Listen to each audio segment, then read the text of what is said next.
स्वागत है। आज हम एक ऐसी किताब की गहराइयों में उतर रहे हैं जिसने दुनिया भर में लाखों लोगों पर असर डाला है। परमहंस योगानंद की एक योगी की आत्मकथा। हाँ बिल्कुल, एक बहुत ही प्रभावशाली किताब। हमारे पास जो स्रोत सामग्री है वो सिर्फ कहानी नहीं बताती, बल्कि इसके जो गहरे आध्यात्मिक संदेश है ना, और लेखक की यात्रा उसके कुछ अनूठे पहलुओं को भी सामने रखती है। सही।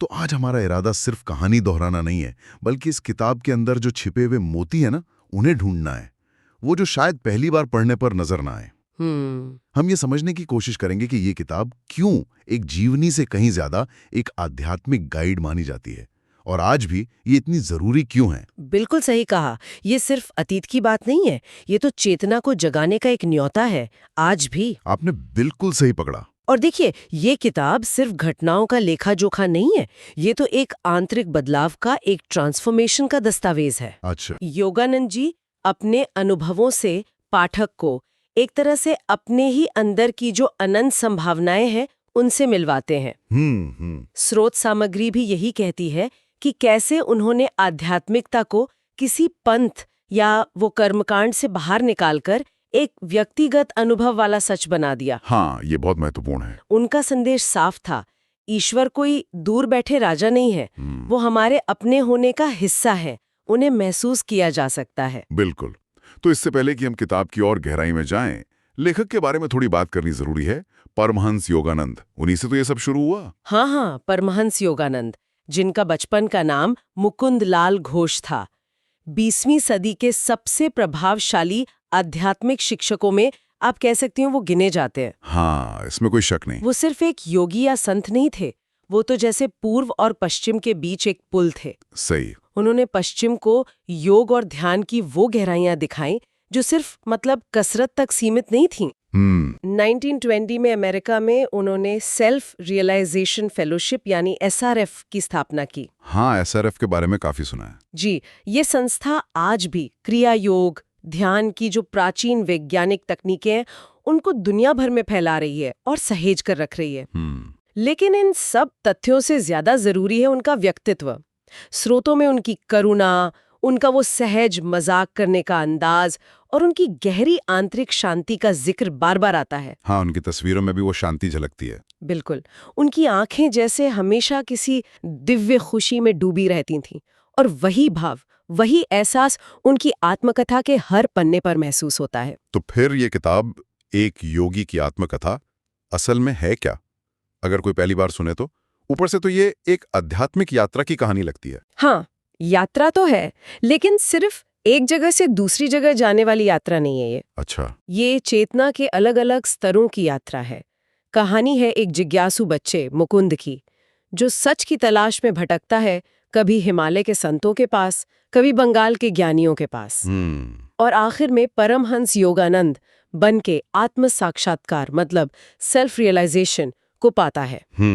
किताब का जो मूल तत्व है, जैसा कि हमारे स्रोतों में भी बताया गया है, वो ये है कि सच्ची आध्यात्मिकता किसी बाहरी सर्टिफिकेट या मान्यता पर निर्भर नहीं करती। सही। ये तो ईश्वर के साथ एक पर्सनल, एक डायरेक्ट रिश्ता बनाने की कला है, और विज्ञान भी एक ऐसा रिश्ता जो शब्दों से परे है, अनुभव पर आधारित है। और इसी रिश्ते के लिए उन्होंने अपने जीवन के कई ऐसे अनुभव बताए हैं जो आम तर्क से, लॉजिक से परे लगते हैं, है ना? हाँ बिल्कुल। जैसे अपने गुरु श्री युक्तेश्वर गिरी से उनकी वो चमत्कारी मुलाकात, ध्यान की गहराइयों के राज, वो स्वामी जो फिर से जीवित हो गए, हाँ, लाहिरी महाशय जैसे, और फिर पश्चिम जाकर योग का संदेश पहुंचाना।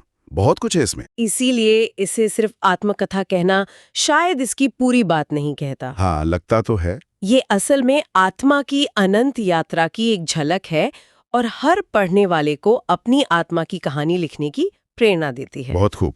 चलिए, तो अब इस भावनात्मक और आध्यात्मिक सफर को, जैसा हमारे स्रोतों में विश्लेषण है, 4 हिस्सों में समझने की कोशिश करते हैं। पहला भाग, दिव्य खोज की शुरुआत, मुकुंद के बचपन की कहानी। और ये बचपन कोई आम बचपन नहीं था। स्रोतों के मुताबिक मुकुंद में बचपन से ही ईश्वर के लिए एक बहुत तेज, लगभग बर्दाश्त न होने वाली प्यास थी। ये सिर्फ दिमागी जिज्ञासा नहीं थी। अच्छा। ये एक इमोशनल बेचैनी थी। वो अक्सर घर से भागकर हिमालय जाने की कोशिश करते, साधुओं संतों की संगत खोजते। हाँ, ये पढ़ा है मैंने। उनका वो मशहूर वाकया है ना, मुझे ईश्वर चाहिए, अभी चाहिए। ये उनकी उस अर्जेंसी, उस गहराई को दिखाता है जो बहुत कम लोगों में होती है। सही में। ये सिर्फ एक इच्छा नहीं थी, ये उनके वजूद की, उनके होने की सेंट्रल पुकार थी। ये वाकई में असाधारण है। आमतौर पर बचपन तो खेलकूद बाहरी दुनिया में ही बीतता है, लेकिन मुकुंद का बचपन अंदर की खोज में डूबा था। हाँ, स्रोतों में इसकी कोई वजह बताई गई है, इस तीव्र इच्छा की? स्रोत बताते हैं कि योगानंद जी का खुद मानना था कि ये उनके पिछले जन्मों के संस्कार थे। ओह, अच्छा। जैसे उनकी आत्मा कई जन्मों से इसी खोज में लगी थी और इस जीवन में वो प्यास अपनी इंतहा पर पहुंच गई थी। ये हमें याद दिलाता है कि आध्यात्मिक यात्रा अक्सर एक ही जीवन की कहानी नहीं होती। सही बात है। मुकुंद का बचपन ये भी सिखाता है कि सच्ची भक्ति या खोज की कोई उम्र नहीं होती, लेकिन उसे सही दिशा देने के लिए मार्गदर्शन यानी गुरु की जरूरत होती है। हाँ, बिल्कुल। उनकी शुरुआती खोज हालांकि बहुत तीव्र थी, पर उसमें दिशा नहीं थी। वो भटक रहे थे जब तक कि उन्हें उनके गुरु नहीं मिले। और यहीं से कहानी दूसरे और शायद सबसे जरूरी हिस्से में आती है, गुरु से मिलना।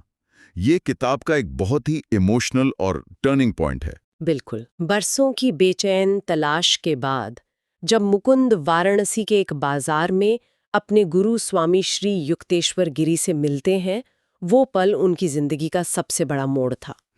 योगानंद जी लिखते हैं, जब मैंने उनकी आंखों में देखा तो लगा जैसे मेरी आत्मा अपने घर लौट आई हो। क्या बात है। ये सिर्फ सुंदर शब्द नहीं है। स्रोत बताते हैं कि ये गहरे आध्यात्मिक लेवल पर दो आत्माओं का मिलना था जो पहले से तय था।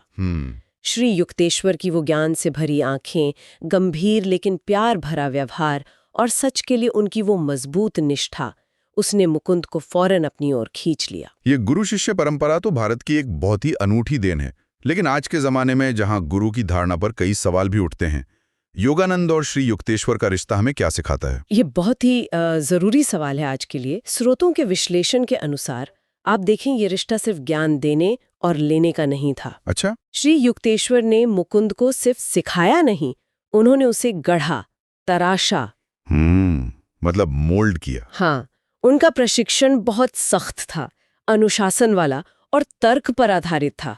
वो कोई भावनाओं में बहने वाले गुरु नहीं थे। वो शिष्य की कमजोरियों पर सीधे चोट करते थे ताकि उसका अहंकार टूटे और वो सच को अपनाने लायक बन सके। ओह, ये तो मुश्किल रहा होगा। मुश्किल जरूर था, लेकिन इस सख्ती के पीछे बेपनाह प्यार और करुणा थी। योगानंद जी अक्सर बताते थे कि कैसे गुरु की डांट भी आशीर्वाद जैसी लगती थी। ये रिश्ता दिखाता है कि सच्चा गुरु शिष्य को बांधता नहीं बल्कि आजाद करता है। हाँ, उसे अपने पैरों पर खड़ा करता है ना। हाँ, बिल्कुल, ताकि शिष्य आखिर में गुरु पर भी निर्भर न रहे बल्कि खुद सच का अनुभव करे। ये आज के दौर के लिए एक बड़ा सबक है। हाँ, गुरु एक दिशा दिखाने वाला है, मंजिल नहीं। मंजिल तो खुद ही पानी है। सही। तो गुरु के मार्गदर्शन में योगानंद जी की साधना और गहरी हुई, और ये हमें तीसरे भाग की ओर ले जाता है, योग और अनुभव। इस हिस्से में किताब कई चमत्कारी और रहस्यमय घटनाओं का जिक्र करती है। हाँ, और ये हिस्सा अक्सर पढ़ने वालों को सबसे ज्यादा खींचता है या कभी-कभी हैरान भी करता है। बिल्कुल। इसमें ध्यान में दिव्य रोशनी और आवाजों का अनुभव है, समाधि की गहरी अवस्थाएं हैं, मरे हुए संतों का दिख जाना, भविष्यवाणियां, हाँ, यहाँ तक कि लहरी महाशय और वो रहस्यमयी महाअवतार बाबाजी जैसे अमर गुरुओं से मिलने का भी वर्णन है।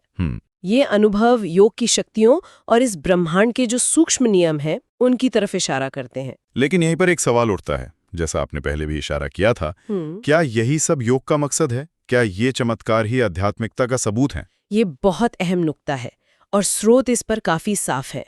योगानंद जी ने बार बार जोर दिया कि ये जो अलौकिक अनुभव है, ये रास्ते के पड़ाव हो सकते हैं, मील के पत्थर हो सकते हैं। हाँ। या अनुभवों से लगाव साधक को रास्ते से भटका सकता है। अच्छा। उन्होंने कहा, सच्चा योग चमत्कार नहीं, चरित्र में परिवर्तन लाता है। ये बहुत गहरी बात है। असली सिद्धि कोई बाहरी चमत्कार दिखाना नहीं है, बल्कि अंदर की शांति, स्थिरता, करुणा और ईश्वर के साथ लगातार जुड़ाव बनाए रखना है। और इसी के लिए उन्होंने क्रिया योग की शिक्षा दी। क्रिया योग, हाँ, इसका जिक्र बार बार आता है।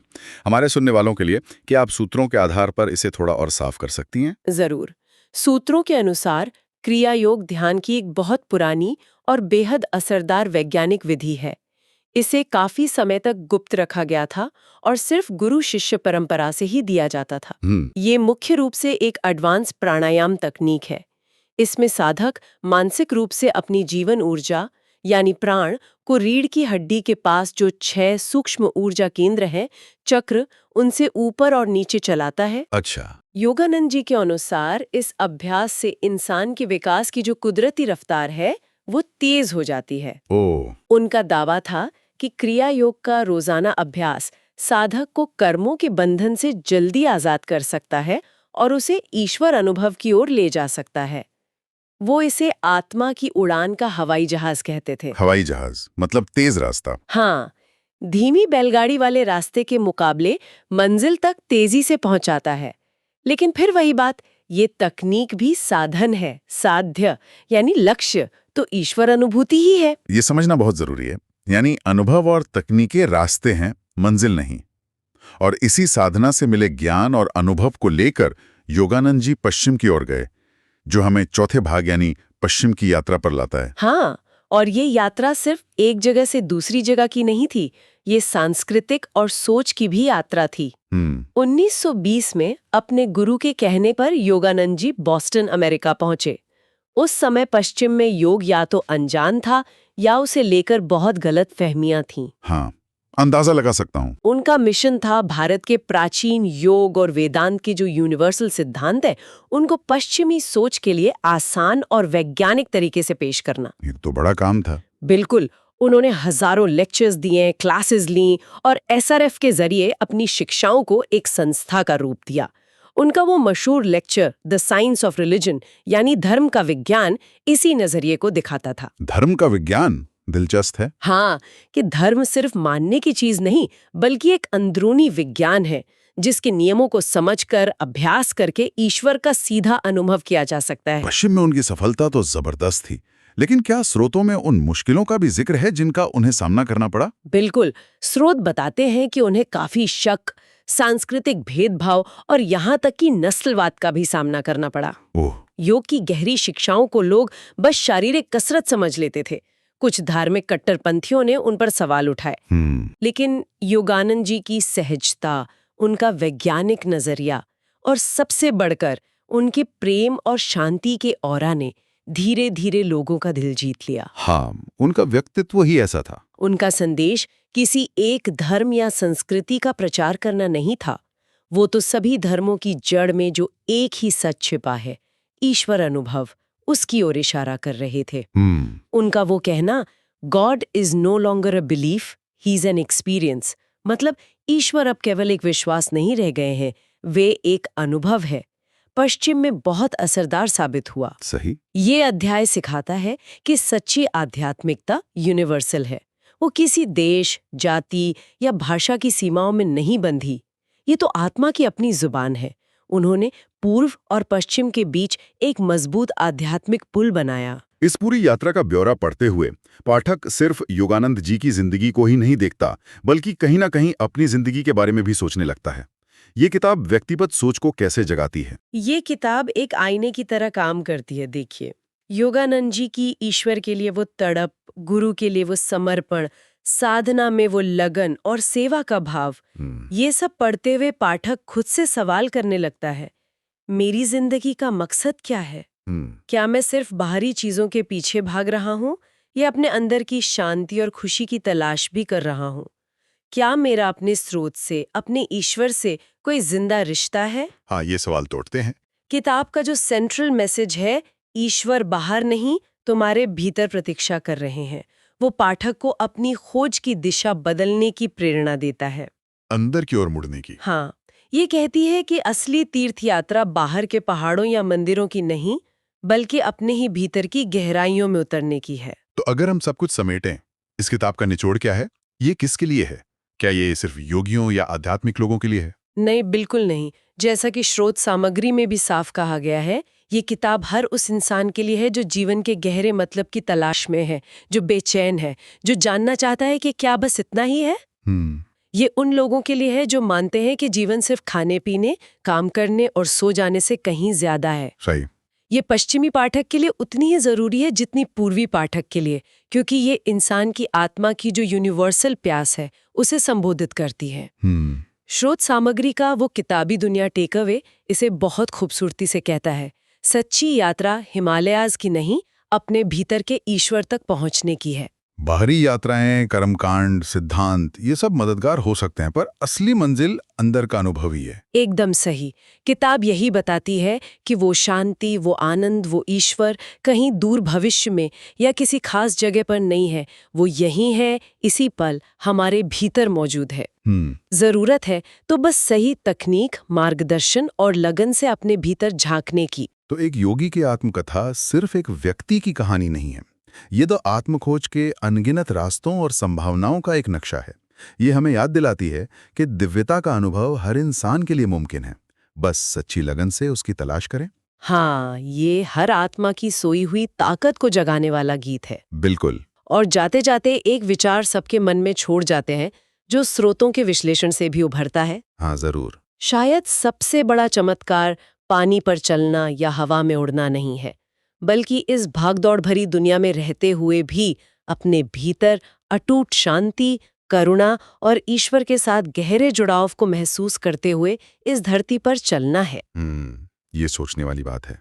सवाल यह है कि कोई भी व्यक्ति आज इसी पल से उस अंदरूनी जुड़ाव को बनाने की दिशा में पहला कदम कैसे उठा सकता है? इसका जवाब शायद अपने भीतर झांकने से ही मिलेगा।